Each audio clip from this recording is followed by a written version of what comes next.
Mymensingh medical college হাসপাতালে হামে আক্রান্ত হয়ে চিকিৎসাধীন আরও 4 শিশুর মৃত্যু হয়েছে। এ নিয়ে চলতি বছর হাসপাতালটিতে হামে চিকিৎসাধীন 58 শিশুর মৃত্যু হলো। এই শিশুরা হাম ছাড়াও নিউমোনিয়া ও শ্বাসকষ্ট নিয়ে হাসপাতালে ভর্তি হয়েছিল বলে জানান চিকিৎসক। হাসপাতালের আইসোলেশন ওয়ার্ডে নতুন করে ভর্তি হয়েছে 16 শিশু এবং বর্তমানে চিকিৎসাধীন রয়েছে 94 শিশু। গত 17 মার্চ থেকে এখন পর্যন্ত হামের লক্ষণ নিয়ে ময়মনসিংহ মেডিকেল কলেজ হাসপাতালে 2378 শিশু ভর্তি হয়েছে।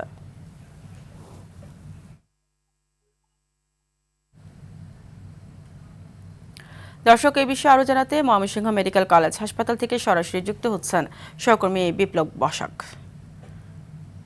বিপ্লব, সকাল 8টায় রিপোর্ট দেওয়া হয়। রিপোর্টের পরে হামে আক্রান্ত কোনো শিশুর মৃত্যু হয়েছে কিনা, এছাড়া অন্য আরও কি তথ্য আছে এই বিষয়ে আপনার কাছে, বিস্তারিত জানাবেন।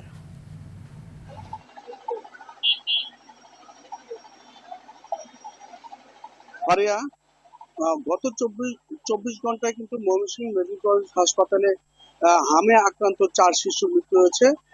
এটাই এখন পর্যন্ত এই হাসপাতালের সর্বোচ্চ মৃত্যু।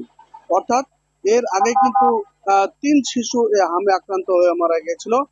তবে সবচেয়ে দেখার বিষয় হলো এই 4 শিশু 24 ঘন্টা এই 4 শিশু ছাড়াও কিন্তু এই হাসপাতালে হামে আক্রান্ত হয়ে আজই কিন্তু আরো 2 জনের মৃত্যু হয়েছে।